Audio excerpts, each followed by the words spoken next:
Welcome to the new chapter of the Her Resources podcast. I'm your host, Linda Misakadis, and I'm so excited to be stepping into this next season with you solo. This podcast has always been about amplifying women's voices, exploring the challenges we face in HR, leadership, and life, and sharing the tools and inspiration we need to thrive.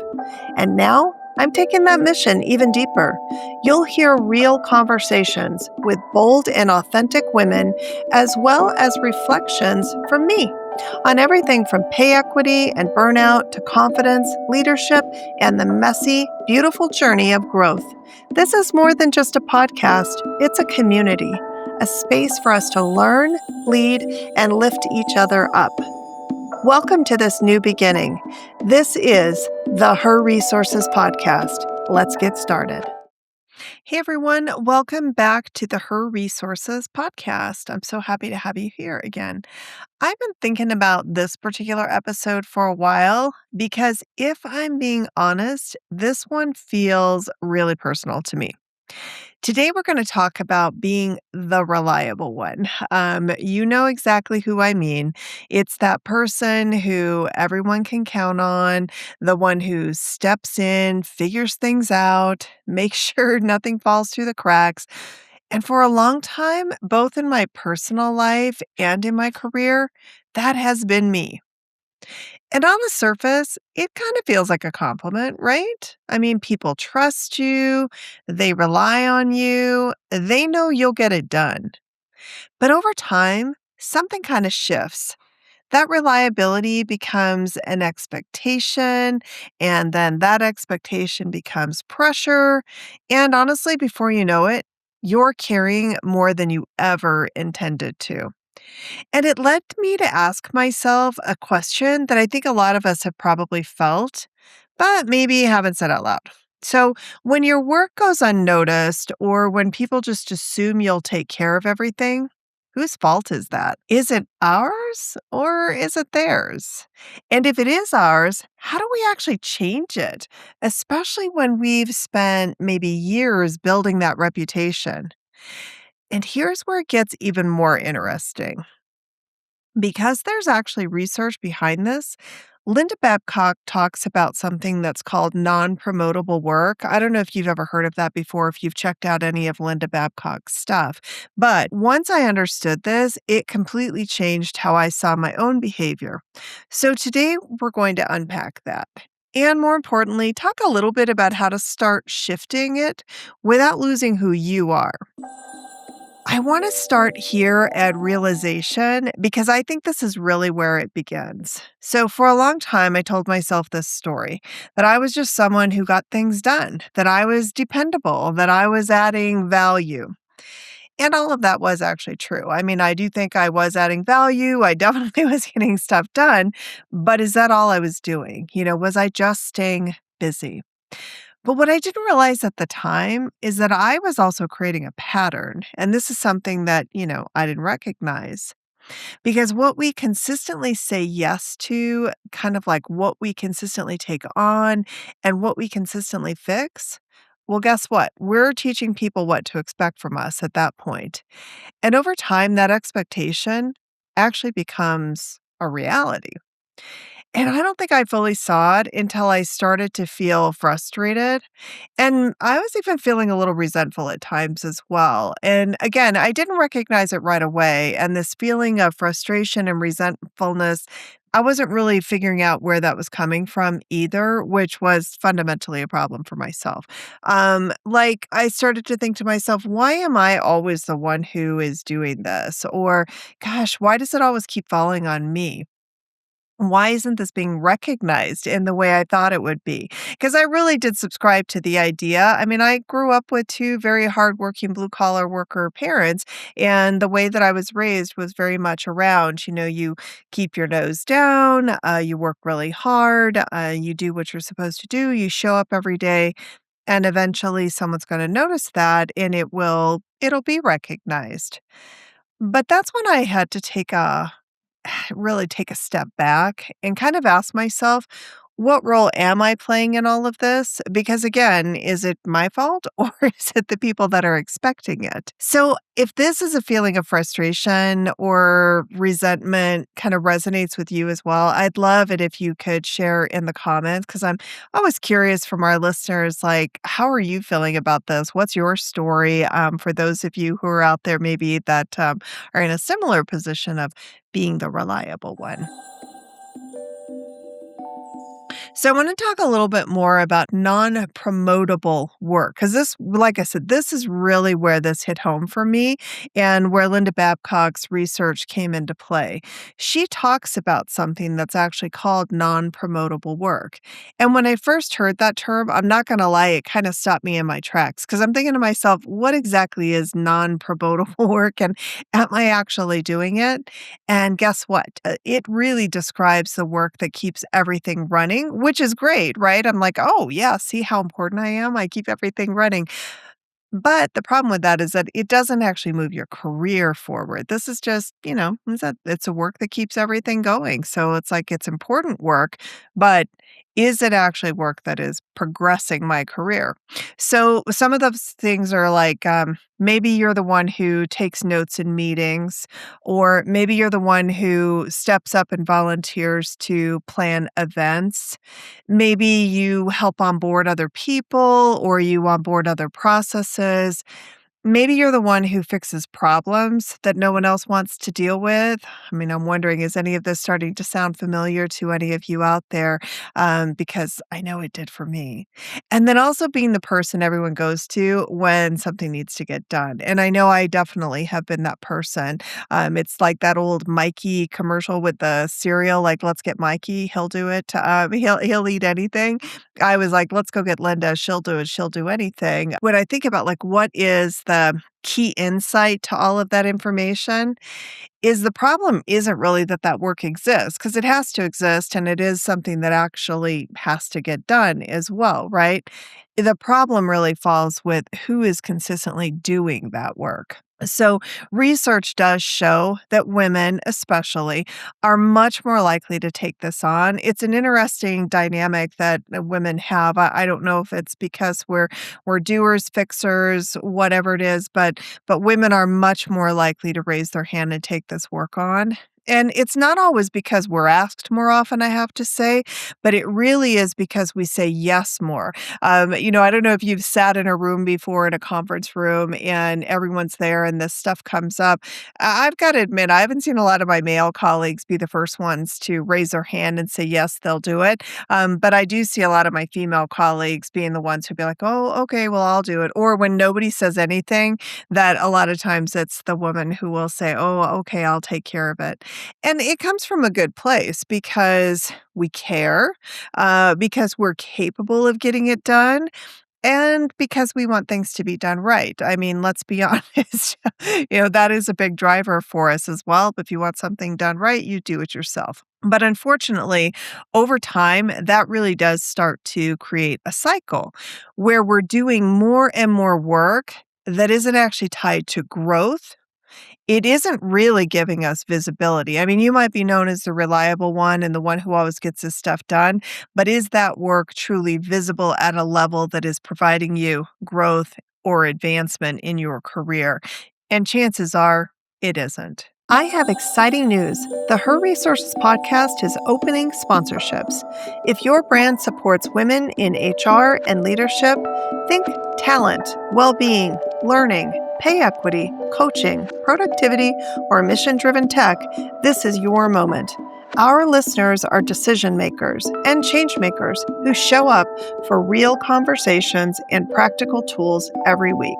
We offer flexible options, pre-roll or mid-roll host reads, series sponsorships, and thought leadership integrations that highlight your story without the fluff. Ready to connect with a highly engaged audience and grow with us? Email contact@herresourcespodcast.com and put sponsorship in the subject line. I can't wait to collaborate.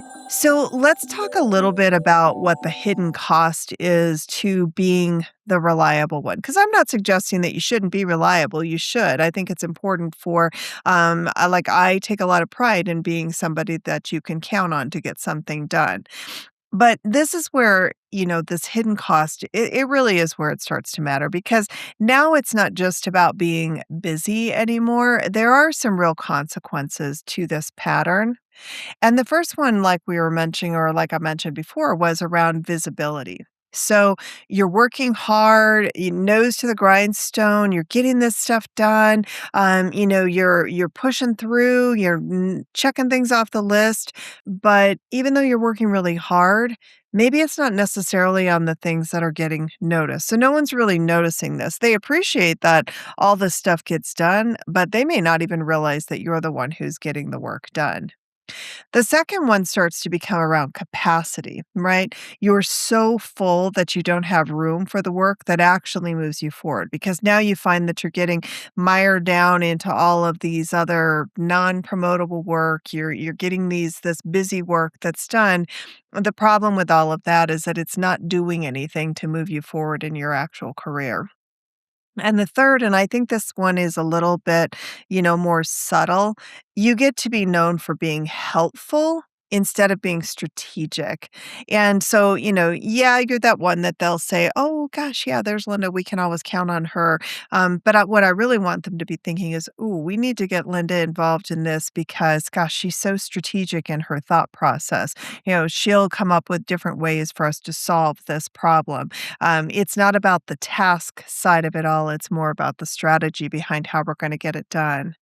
So you become indispensable, but are you promotable? And that's kind of the problem that we find ourselves in these situations. And that really is a hard place to be because here you are, you're working hard, you're putting forth all of this effort, and you really think you're getting a lot done and you are on one hand, and people really value you. I don't think I've ever worked anywhere where I felt like, gosh, I'm completely not valued at all. But the problem is you're not progressing the way you want to. So, how do we shift the pattern? How do you change this? Because again, it's not as simple as just saying no to everything. And honestly, that's not who most of us are. And that's going to make us uncomfortable if we're just like, we just start saying no, or we just stop doing anything or doing all of those things. So, maybe instead of trying to become a completely different person, maybe it just starts with a few small but really powerful shifts. So let's walk through these. If you think about shift one, it's awareness. And this is something I know I've really been focusing a lot on is just noticing the patterns.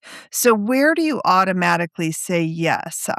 Do you find yourself, stepping in before anyone even asks you to do the work or to take on the project? And where are you taking ownership of things that might actually be yours? I know I have a really bad habit of doing this one. If I see a problem, I want to fix the problem, even when it's not my problem. It might not even be my department. But I'm like, oh, I think I can fix that.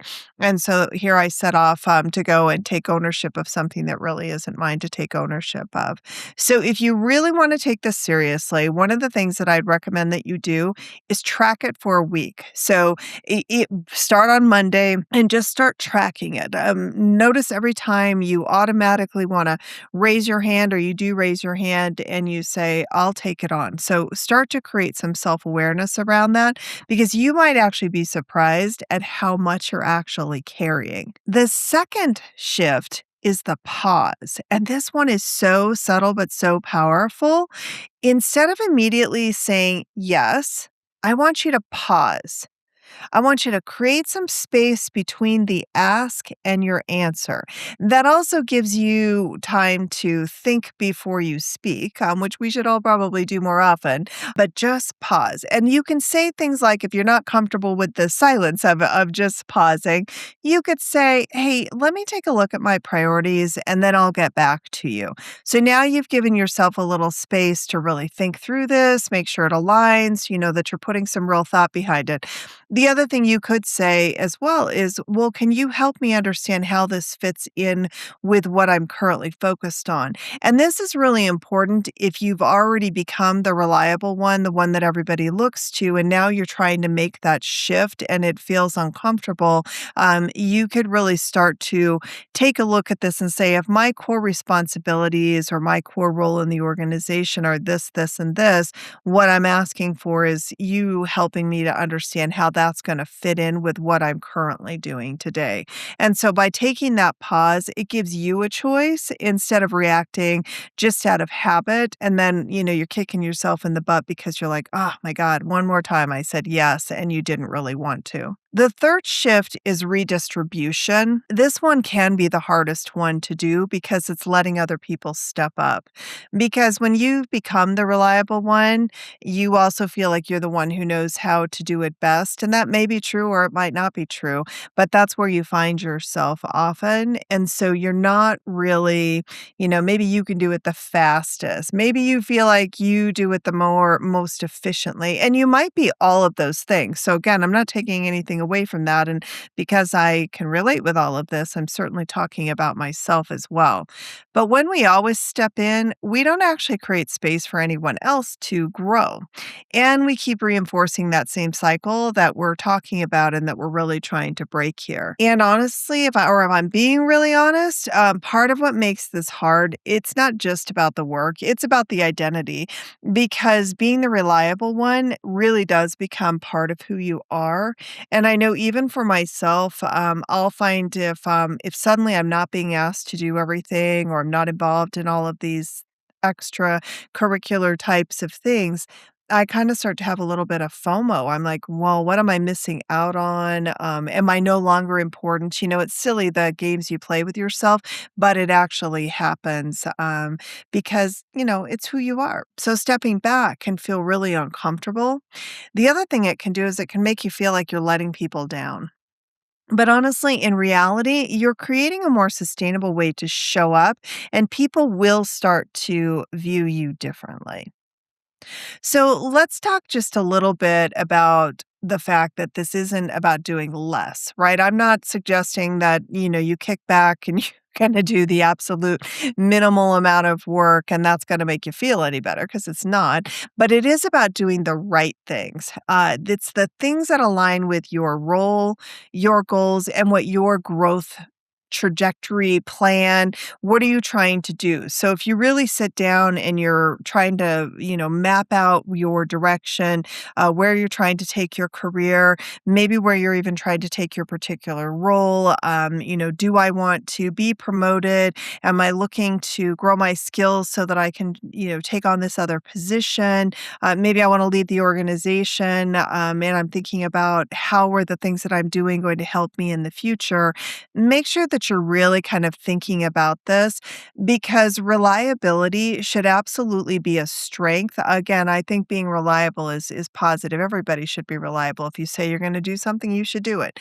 But it shouldn't come at the cost of your energy, your visibility, or your advancement. I mean, I know especially my younger years in my career, I was looked over so many times and I scratched my head. I'm like, gosh, I work so much harder than this person over here and I'm doing all of this. But was I doing the work that I needed to be doing in order to advance my career? Clearly not. And if we're not intentional, we'll continue to be selected for the wrong thing. So you'll still be noticed, but you'll be noticed in a way that maybe isn't healthy or isn't helping you grow. So if this one resonated with you, and if you're the one everyone counts on, the one who always steps in, the one who quietly makes everything work, I just want you to take a moment and reflect. Like maybe think about where might you be over functioning?